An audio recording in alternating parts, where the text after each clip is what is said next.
downward sloping, and one coming down, and then straight down again all the way to the zero end of the downward sloping. Then that tells us very clearly that what? That the deep structure of the Cabo Verdean thought process in that national anthem had nothing to do with Portuguese thought process, but more within the African realm of thought processes. And now, what about the flag? I've started working on the flag to look at the 10 gold stars representing the 10 islands, the dark blue representing the Atlantic Ocean, the red stripe representing the road to economic progress. Well, now, this is the official interpretation of what they mean. But what about its cultural meanings of colors? And this is a work in progress. I'm now looking at what I've discovered so far. It seems to be in line with spectrography or the scientific study of color from the ancient Egyptian perspective. But again, my nephew Said, I'm going to give him work to do when I leave. He's going to find out more of those deep cultural interpretations of those colors, and he and I have started talking about that. And what about the linguistic of diglossic relationship of Cabo Verde? Yes, we know that Portuguese is the higher petitive H, and then the Criollo is the petitive low. But then within what? Criollo, there are other strands. That means Criollo now is playing what? A high within the other two strands of the other Creoles that we have. But then again, that's his work. I'm going to put him to work, and he's going to develop more evidence for us to see. The point here is that there is a very naturally, a very strong African presence in the deep structure thinking of the Cabo Verdean than the Portuguese strand, no matter what anybody seems to believe. Because again, at the end of the day, the surface structure is okay. That's where we play and all that. But when we go home at night with our own minds, where it is, and that is what is important. But we have to prove these things scientifically. Now, to the talk I have to give and why Cabo Verde is so important. Why e-clustering? E-clustering, of course, allows us to bring all our resources as a united front to tackle our problems, our challenges. And we saw in the Ebola epidemic how quickly Ebola spread in the 4 ECOWAS countries overnight. And then what happened? Every country starts scrambling on how to contain this contagion. And like any disease, once it begins to spread, all you do after the fact is band it.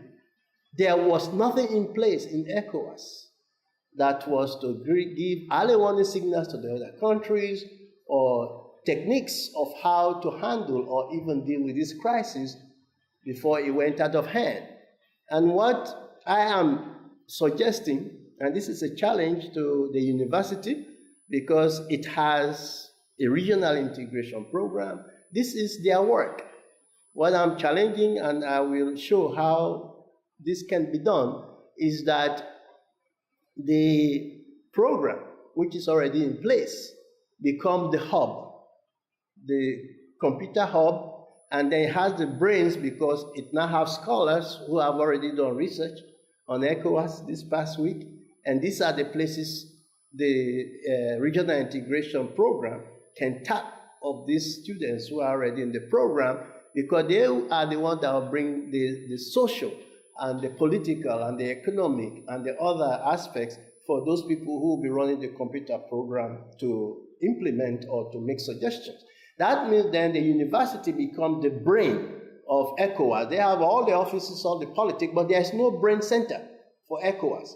When something happens, where can we get people who can then give us the precise information we need and the strategies on how to tackle these problems, I think will be a big win for the university and also for the country of Cabo Verde. So that way it can demonstrate seriously of his Africanness and commitment to the regional organization. And that is my dream. Why then did scientific clustering emerge? Well, we know that with every idea or challenge, there is always the possibility of everybody thinking they know everything around the world. And then everybody comes in, they try to bring in their own idea, they try to kill what was existing to bring new things. Without what? Without working with what already exists to integrate what they are bringing in so that there will be some degree of continuity and some degree of novelty. And this is usually very bad in Africa. I was sharing with the rector the other day that one of the things I found very disturbing, and I've done a paper for Codestra, it's on Codestra website, on sustainability and tipping points. Many African societies are at the tipping point. Just one variable, bam, they are gone.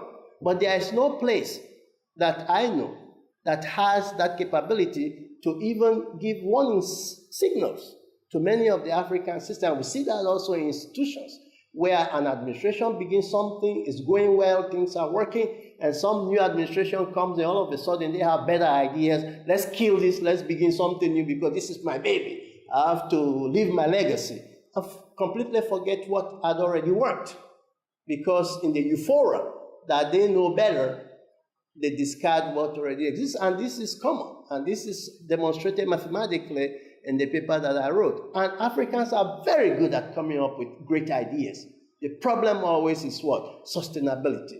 That's why we even see journals, scientific scholarly journals in Africa. You have volume 1, number 1, volume 1, number 2, and then you don't hear about it anymore. Why? Because everybody was so eager to launch a journal, but they never had any plans on how to sustain it. And so how do you do? If you don't have the resources by yourself to do, then you cluster. You bring resources together, and then you work on developing what you want to do. So then what is e-clustering? E-clustering, according to Hansen, is just an approach, a concept that was born from cluster building. And what is cluster building? Cluster building is the application of platform broadband, whereas processes can be put together both in companies, academic institutions, research institutes, and even government.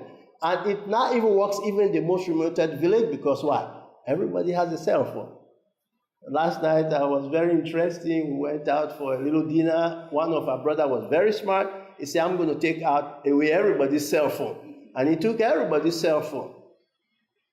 The dinner was finished. He started passing the cell phone. You should see the excitement of one of our sisters. Ooh, my cell phone, you see, because he was missing that an action. So even the most remote village, there are cell phones available. So this idea that you cannot get information nowadays, and you cannot cluster, you cannot link with others is now really a myth. The opportunities and the possibilities are there. So then what has happened to regional integration in Africa? Regional integration in Africa is nothing new. Because even in the pre-independence era, regional integration existed.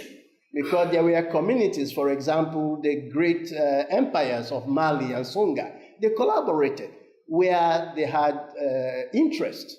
And I was sharing with Saidu the great Mosi Empire, whereas they collaborated with the Songhai Empire to defeat the great and modernly armed Moroccan troops. What did they do? They said, scare them. So they took these blankets and they put around their horses and they put big bells. And they have 500 or 300 Sofa warriors coming with that boo, boo, boo. And then the big bells are ringing. Bang, bang, bang, bang, bang, bang. What do you think the Moroccan army did? They fled, they ran away, and left all their manholes where they were supposed to have been ready for the Mosi. Why? Because they clustered with people who are around that gave them some of the techniques. So it's nothing new. And then during independence era, of course, everybody knows how the colonialists, divided and separated to conquer. They put ethnic groups, one ethnic group sometimes belonging in 4 different countries. It's not because they were not aware of that. Sierra Leone, Guinea, and Senegal are very good for that. In Senegal and Gambia and Mali, sometimes I don't even know who is a Malian anymore, who is a Senegalese, because you go here, they're speaking Bambara, you go here, they're speaking Wolof, and you say, how did these people all? Well, we know how it happened. So the colonialists were very strategic in their clustering. Why? They clustered for market potential. So when you divide, don't care whether or not the grandmother is on this side.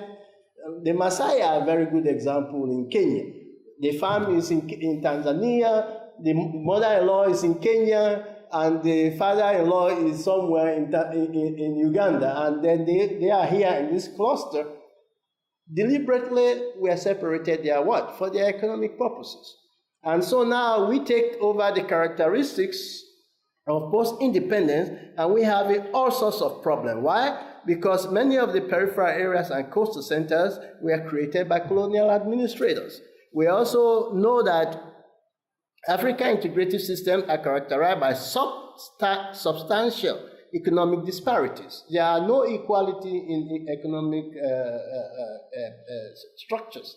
So then you find more countries attracting more of the other members of the other country, and they become resentful. And even when I came here, I began to hear some grumbles.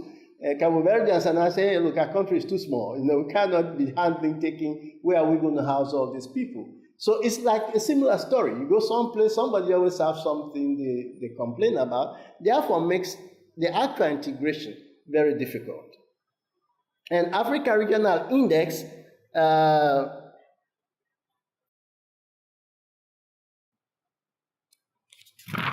Africa Regional Index came up with some statistics that shows that integration is not happening, but it's not so bad.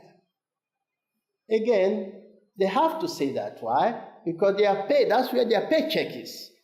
If they come say regional integration has failed, then maybe they may not have a job tomorrow. So you say the things that you think are safer to say.